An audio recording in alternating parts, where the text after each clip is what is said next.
Guys and welcome back to my channel. तो पहले के पार्ट में हम लोगों ने देखा था धनवाग जी उनमें बहुत ज़्यादा गुस्सा हो रहा था कि तुम कौन से ज़माने में जीते हो जो ओमेगा की लाइफ खुद अपने हाथ की कठपुतली की तरह तुम डिसाइड कर रहे हो। ह्यूआन कहता है कि तुम ऐसा नहीं कह सकते, हमारी फैमिली में ये ट्रेडिशन बहुत सालों से चला आ रहा है और वैसे भी वेश्या की डेस्टिनी ऐसे ही कर्ज है और उसकी लाइफ में यही लिखा हुआ है कि उसे इन सभी चीज़ों से दूर रहना है। तुम्हें क्या लगता है कि हमें कुछ मालूम नहीं है? हमारी फैमिली ने उस पर दया दिखाया और अब तक वो जिंदा है, इस बात का तुम शुक्र मनाओ। धनवाग जी कहता है क्या तुम पागल हो? तुम एक इंसान की लाइफ को ऐसे कैसे डिसाइड कर सकते हो? धनवाग जी की बात सुनकर वो कहता है तुम जानते भी क्या उसके बारे में?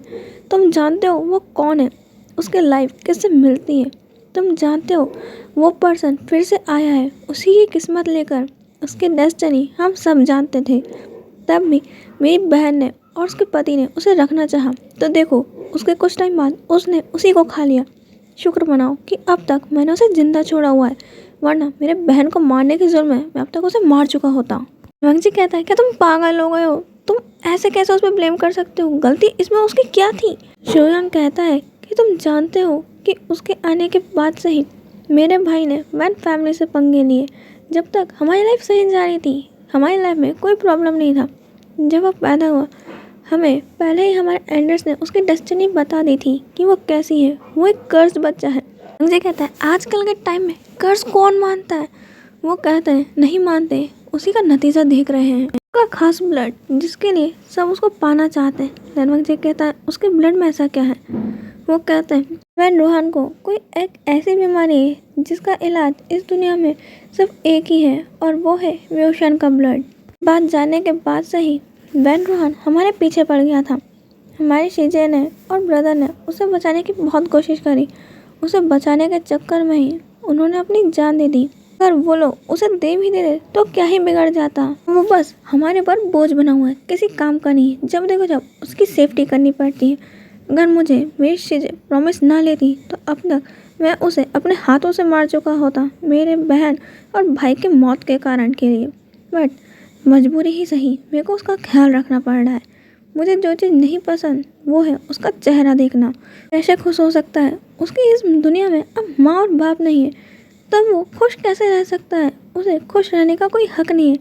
वांग जी जाता है और शोयांग को एक थप्पड़ मार देता है और कहता है तुम कौन से ज़माने के ख्यालात में जी रहे हो? पहले तुम एक मासूम से इंसान को कैद करके रखते हो पहाड़ियों पे, उसे कहीं जाने नहीं देते हो और यहाँ आते ही उस पर अटैक्स हो रहे हैं और तुम उसे बचाने की जगह यहाँ पे अपनी ही मनगढ़ंत कहानी सुनाई जा रही हो। कभी तुमने ये जानना भी चाहा है कि उसके मदर फादर के जाने के बाद उसका हाल क्या होगा? तुमने तो उसे बस एक पहाड़ी सी जगह में कैद कर दिया। शोयांग कहता है कि तुम्हें उस ओमेगा की इतनी क्या परवाह है? जब मुझे कोई मतलब नहीं है तो तुम उसके पीछे इतना क्यों पड़े हुए हो? और वैसे भी वो एक ओमेगा है। इन फ्यूचर उसे सिर्फ शादी करनी है और अपनी फैमिली को संभालना है। इसके सिवा उसे कुछ आए नहीं आए या फिर लोगों का प्यार मिले ना मिले, इससे मुझे क्या करना? ये बात सुन के अब शाओ शिचर को गुस्सा आ जाता है और वो कहता है शोयांग ये तुम क्या कह रहे हो? तुम ऐसे तो नहीं हो, मैंने तुमसे प्यार नहीं किया था। तुम ऐसे कब से ओमेगास के बारे में सोचने लग गए? हाँ, हम ओमेगा ज़रूर हैं और हम तुमसे प्यार भी करते हैं। हमें अल्फा नहीं उनका प्यार पसंद होता है। अगर खुद की सेफ्टी की बात है वो तो हम खुद से भी कर सकते हैं। वहाँ पे शोयांग कहता है कि मेरा वो मतलब नहीं था। वो कहता है कि तुम्हारे सारे मतलब मुझे समझ में आ रहे हैं। तुम सब अल्फाज की सोच इतनी गिरी हुई क्यों होती है? ओमेगास को सिर्फ तुम बच्चा पैदा करने की मशीन या फिर घर में कैद करने वाली कोई चीज़ क्यों समझते हो? अपने मन की बातें चलाते रहते हो। धनवाग जी कहता है कि मैंने तुम्हारे फालतू इमोशनल ड्रामा देखने के लिए तुम्हें यहाँ नहीं बुलाया था, बस तुम्हें इतना बताने को बुलाया था कि अब से वही सिर्फ और सिर्फ मेरा है। मेरे होते हुए उसे तुम्हारी परमिशन की कोई ज़रूरत नहीं है अपनी ज़िंदगी में कुछ करने के लिए। वही वो करेगा जो उसे करना पसंद है। मेरे होते हुए उसे कोई भी हार्म नहीं कर सकता। और तुम्हारी फैमिली में तुम्हारे एल्डर्स को समझा देना कि दूर रहे, वरना उनकी लाइफ को कर्ज मैं कर दूंगा और उस कर्ज का क्योर तो ढूंढने से भी नहीं ढूंढ पाएंगे। ये शोयांग कहता है कि तुम ऐसा नहीं कर सकते। तुम होते कौन हो हमारी फैमिली में बोलने वाले? मैंने जंग फैमिली को मना किया था कि वो इनको यहाँ बुलाने की कोई ज़रूरत नहीं है और उन्होंने मेरी नहीं सुनी। उस म्यूट बॉय को यहाँ बुला के उन्हें मिल भी किया जाता है, उस पहाड़ी में ही पड़े रहने देते। मैंने कितने बार कहा है कि उसे यहाँ से मत निकाला करो, बट जब देखो जब उसे यहाँ ले आते हैं हर बार ऐसा ही कुछ होता है। नरमक जी कहता है कि शुयांग, तुम क्या समझते हो अपने आप को? ऐसे किसी की लाइफ के डिसीजन खुद से नहीं ले सकते। तुमने कभी उससे पूछा भी है कि उसे क्या करना है? तुमने कभी अंकल होने का फर्ज भी निभाया है? क्या कभी उसके पास जाकर बैठे हो? क्या कभी उससे बातें करी है?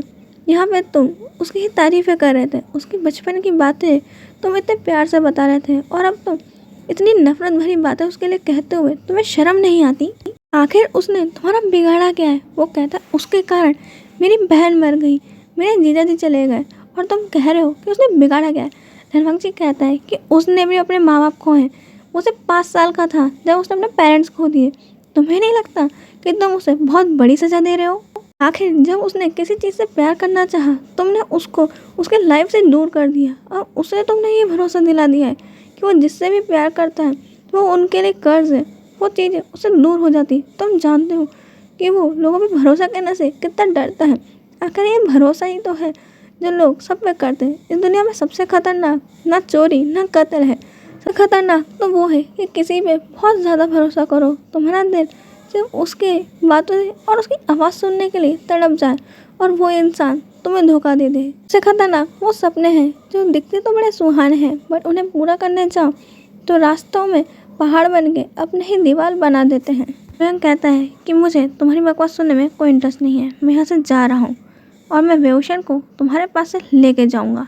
रनवांग जी अपने बॉडीगार्ड्स को ऑर्डर देता है, और वो लोग श्वेया को पकड़ लेते हैं, और श्वेया को पकड़ के अब चेयर से बांध देते हैं, वो भी बहुत टाइटली। और सॉन्गलान में कुछ कह नहीं रहा था।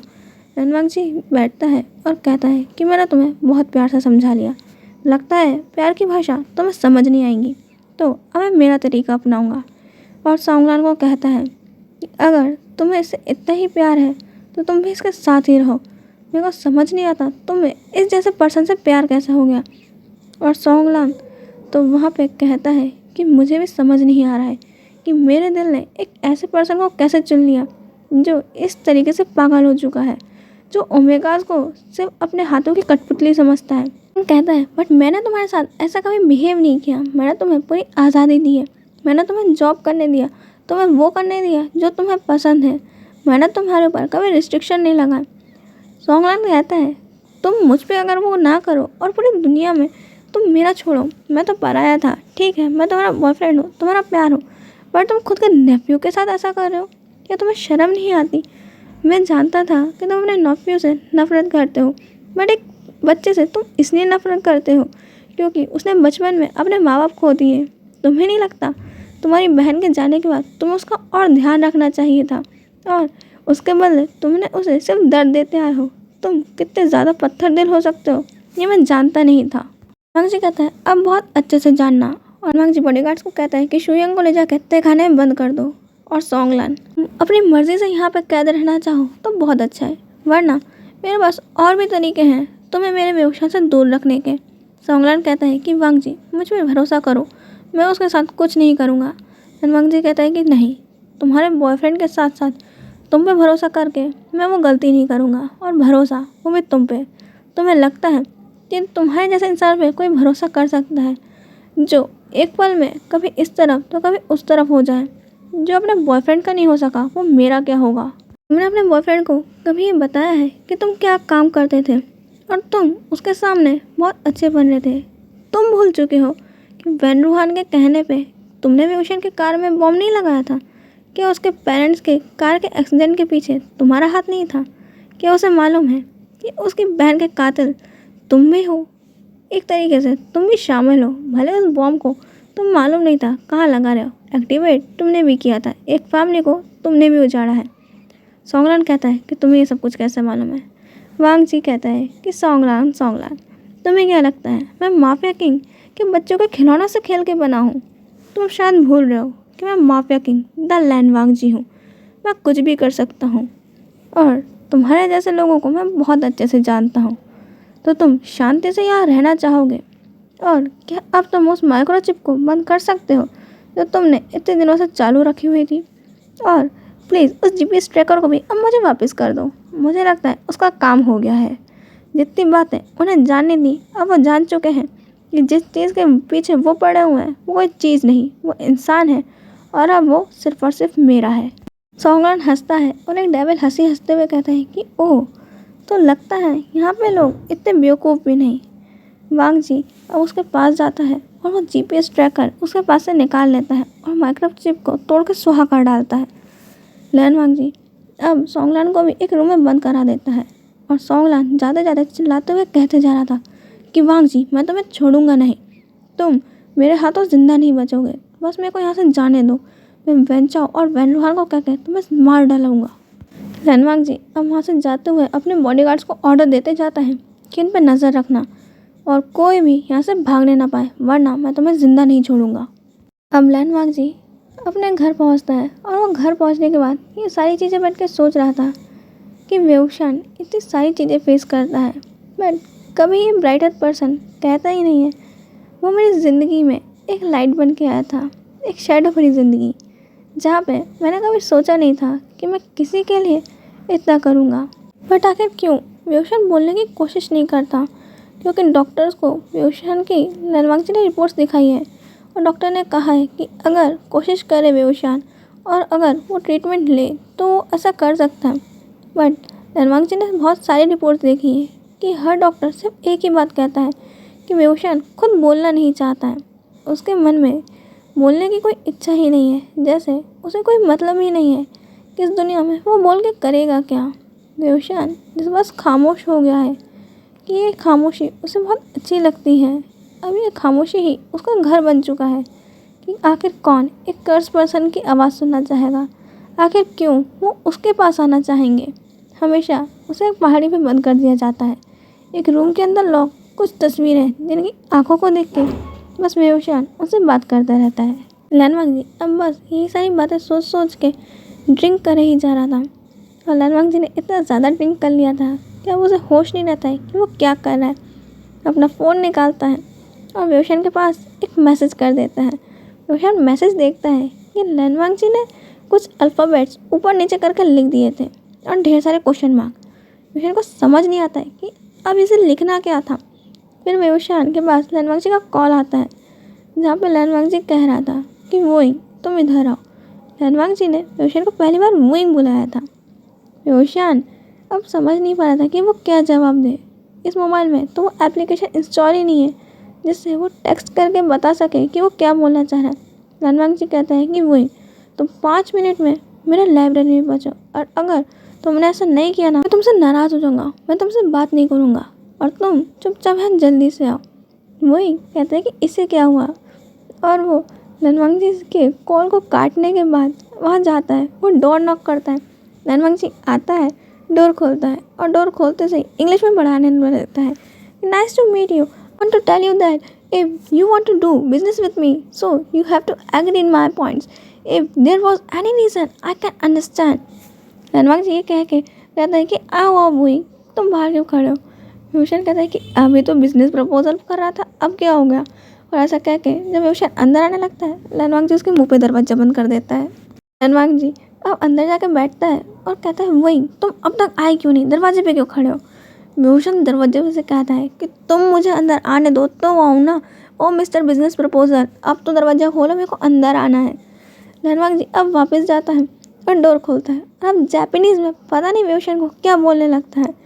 और फिर वेउशान अंदर जाने के लिए कदम बढ़ाता है तो लैन वांग जी थोड़ा सा लड़खड़ाता है, बट वो फिर से दरवाजा वेउशान के मुँह पे बंद कर देता है। वेउशान का हाथ बचता है दबते दबते। वेउशान अपना सर पकड़ लेता है कि जब इस इंसान से शराब सहन नहीं होती तो इतना पीते ही काय को, और पता नहीं कौन कौन सी भाषा में अब मेरे को क्या क्या कहा जा रहा है। लैन वांग जी वापस डोर खोलते हैं और अब वो कुछ बोले उससे पहले वेउशान उसके मुंह पे हाथ रख देता है और इशारों में उसे कहता है कि चुप, बिल्कुल चुप, कब से पता नहीं क्या पागलों वाली हरकतें करने जा रहे हो। और वेउशान लैन वांग जी को ले जाके काउच पे बिठाता है और लैन वांग जी कहता है मैं पागलों वाली हरकतें कर रहा हूँ। लैन वांग जी वेउशान के पास जाता है और उसके दिल पे पॉइंट करते हुए कहता है कि और जो तुम और ये तुम्हारा दिल जो मेरे को पागल बना रहा है, उसका मैं क्या करूं। वेउशान लैन वांग जी की तरफ देखता है और लैन वांग जी उसके तरफ बहुत क्यूट सा फेस बनाता हुआ पप्पी आइज दिखाते हुए कहता है कि क्या हुआ, क्या देख रहे हो, कभी मेरे जितना हैंडसम पर्सन नहीं देखा क्या। इतना मत देखो, कहीं मुझे तुमसे प्यार ना हो जाए। वेउशान लैन वांग जी को खुद से दूर करता है और इशारों में कहते हैं कि ये क्या हो गया तुमको, तुमने इतने ज़्यादा पी ही गए को, रुको मैं शिचेनगा को बुला देता हूँ, वो तुम्हें देख लेंगे। धनवांग जी विशन का हाथ पकड़ लेता है और उसे काउच पे धक्का दे देता है और उसके ऊपर चढ़ते हुए कहता है कि नहीं, तुम कहीं नहीं जाओगे। और विशन के चेस्ट पे सर रख लेता है और विशन के चेस्ट पे सर रखने के बाद वो हाथ रख के वहाँ पे विशन से कहता है कि ये दिल कि तेरे सिवा किसी और के लिए नहीं धड़कना चाहिए, वरना मैं तुम्हें छोड़ूंगा नहीं। ये दिल मेरे सिवा किसी और के लिए धड़का ना तो वो इंसान इस दुनिया में जिंदा नहीं बचेगा। धनवांग जी की बात सुन के विशन उसे खुद से दूर करता है और कहता है कि तुम पागल हो चुके हो, कैसी बातें कर रहे हो, तुम होश में नहीं हो और अगर तुम्हें अपनी ये बातें याद आई ना तुम सुबह एम्बैरसमेंट के कारण मर जाओगे। धनवांग जी विशन के पास जाता है और कहता है कि आखिर तुम ऐसे क्यों हो, तुम हमेशा हर चीज़ को ऐसे क्यों दिखाते हो कि तुम फाइन हो। तुम जानते हो कि तुम्हारे दिल में कितनी सारी बातें हैं, तुम भी ड्रिंक क्यों नहीं करते, अपने दिल की बातें मुझसे कहते क्यों नहीं हो।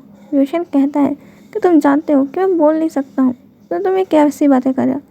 धनवांग जी कहता है कि मुझे तुम्हारी आवाज़ सुननी है, मैं जानता हूँ तुम बोल सकते हो, तुम बस कहना नहीं चाहते, तुम जानबूझ के ठीक होना नहीं चाहते, तुम किसी से प्यार करना नहीं चाहते, अपना दिल किसी को देना नहीं चाहते।